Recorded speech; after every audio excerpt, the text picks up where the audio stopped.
Today, our country faces a threat to the internet as we know it. In 22 short days, if Congress fails to act, the Obama administration intends to give away control of the internet to an international body akin to the United Nations. I rise today to discuss the significant, irreparable damage this proposed internet giveaway could wreak not only on our nation, but on free speech across the world.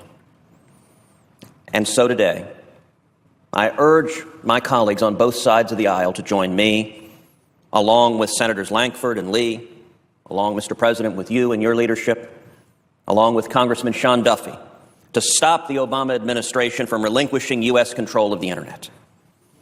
Many have stood with us in both chambers, and we are very grateful for Senators Thune and Grassley and Burr and Cotton and Sass and Moran and Sessions and Rubio, along with a number of our colleagues in the House, including Congressman Duffy, Barton, Blackburn, Brady, Burgess, Culberson, and Flores. And I urge even more of my colleagues to come together and stand united to stop the Obama administration's internet giveaway. The internet has been one of those transformational inventions that has changed how we communicate, how we do commerce, how we live our lives. For many, especially young people, it's hard to even imagine life before the internet. But look at what the internet has done. It has created an oasis of freedom for billions across the world. One of the great problems with someone trying to start a business is what is known as a barrier to entry. What the internet has done is dramatically reduce the barriers to entry for anyone who wants to be an entrepreneur.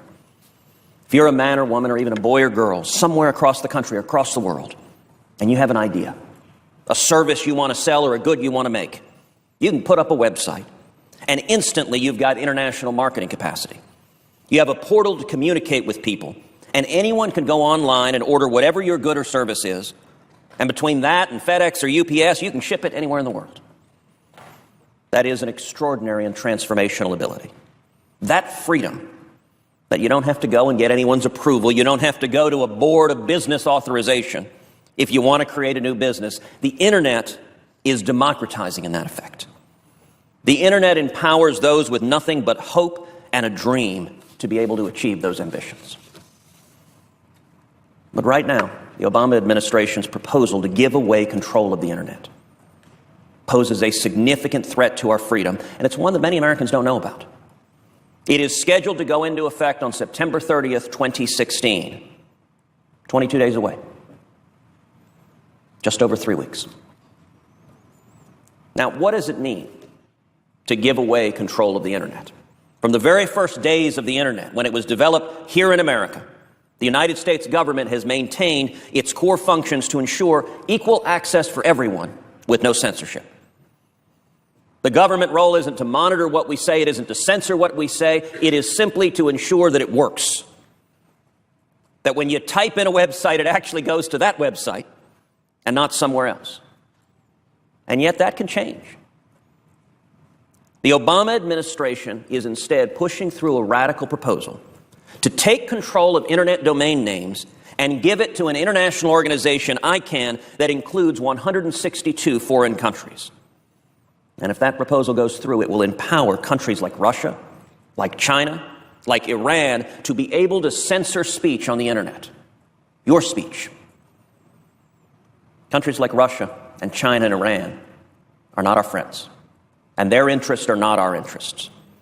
Imagine searching the internet, and instead of seeing your standard search results, you see a disclaimer that the information you were searching for is censored. It is not consistent with the standards of this new international body. It does not meet their approval. Now, if you're in China, that situation could well come with the threat of arrest for daring to merely search for such a thing that didn't meet the approval of the censors.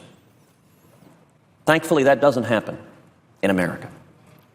But giving control of the internet to an international body, with Russia and China and Iran having power over it, could lead to precisely that threat.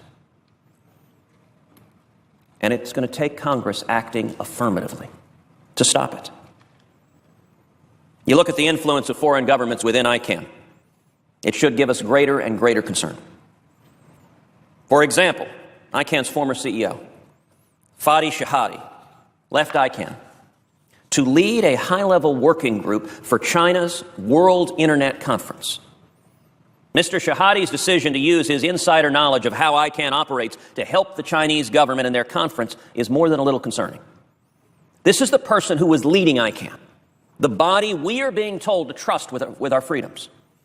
Yet this man has gone to work for the China Internet Conference, which has rightly been criticized for banning members of the press, such as the New York Times and the Washington Post. But you know what? Even reporters you may fundamentally disagree with have a right to report and to say what they believe. And yet, the World Internet Conference banned them, said, we do not want these reporters here, presumably because we don't like what they're saying, which led Reporters Without Borders to demand an international boycott of the conference, calling China the, quote, enemy of the Internet. Mr. President, if China is the enemy of the Internet, do we want the enemy of the Internet having power over what you're allowed to say, what you're allowed to search for, what you're allowed to read online? Do we want China and Russia and Iran having the power to determine if a website is unacceptable, it's taken down? I would note that once this transition happens, there are serious indications that ICANN intends to seek to flee United States jurisdiction and to flee United States laws. Indeed, earlier this summer, ICANN held a global conference in Finland in which jurisdiction shopping was part of their agenda, trying to figure out what jurisdiction should we base control of the Internet out of across the globe. A representative of Iran is already on record stating, quote, we should not take it for granted that jurisdiction is already agreed to be totally based on U.S. law. Our enemies are not hiding what they intend to do. Not only is there a concern of censorship and foreign jurisdictions stripping U.S. law from authority over the Internet, there are also real national security concerns. Congress has received no assurances from the Obama administration that the U.S. government will continue to have exclusive ownership and control of the .gov and .mil top-level domains in perpetuity, which are vital to our national security. The Department of Defense, the Army, the Navy, the Air Force, the Marines all use the .mil top-level domain. The White House, the CIA, the FBI, the Department of Homeland Security all use .gov.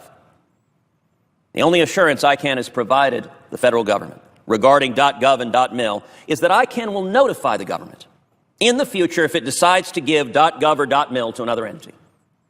So if someone is going to the IRS, or what you think is the IRS, and you're comforted that it's on a .gov website so that you know it must be safe, you may instead find yourself victims of a foreign scam, a phishing scam, some other means of fraud with no basic protections.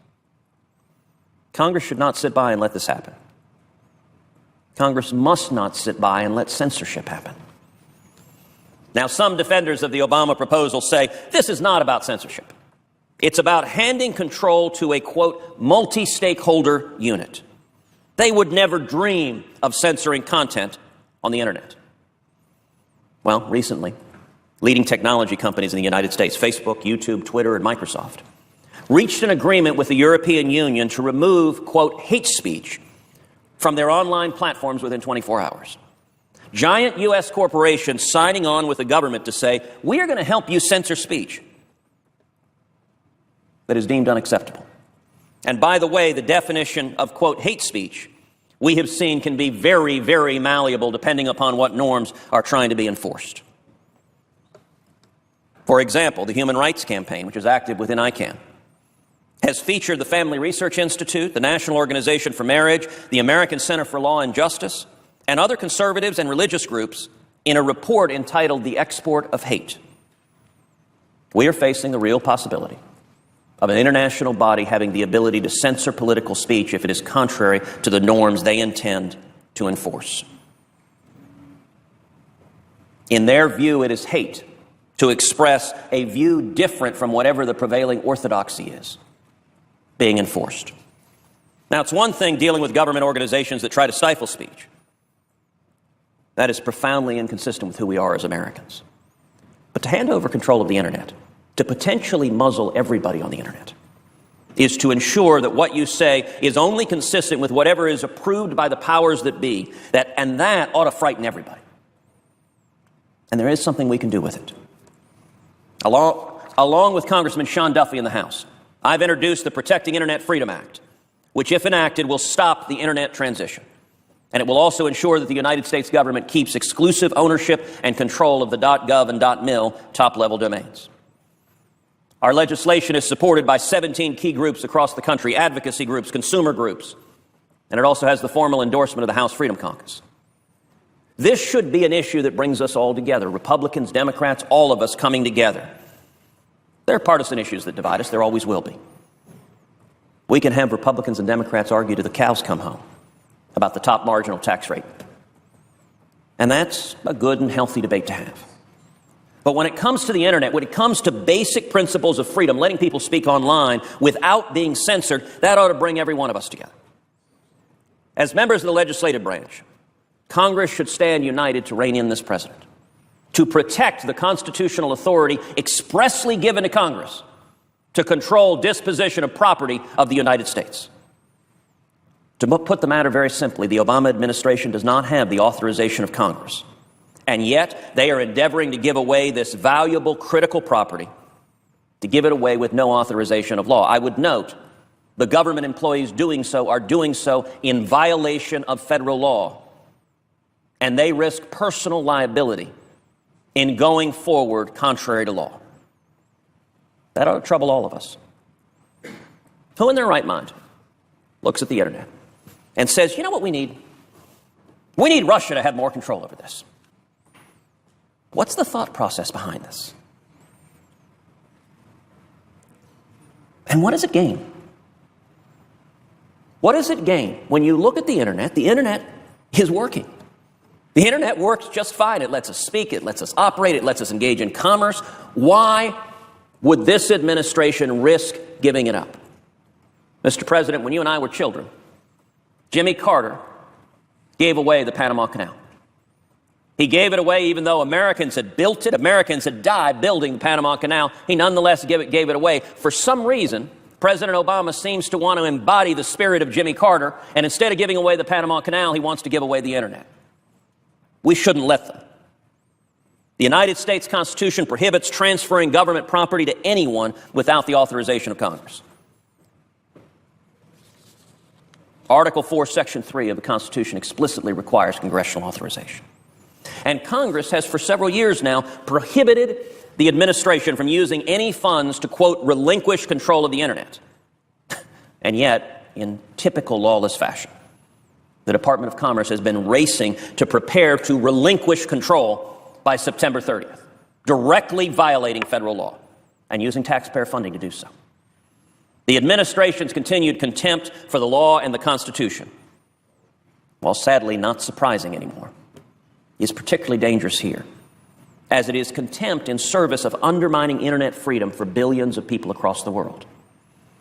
With the federal government maintaining supervision over ICANN and domain names, it means that the First Amendment is protected. Other countries don't have First Amendment protections. Other countries don't protect free speech the way America does.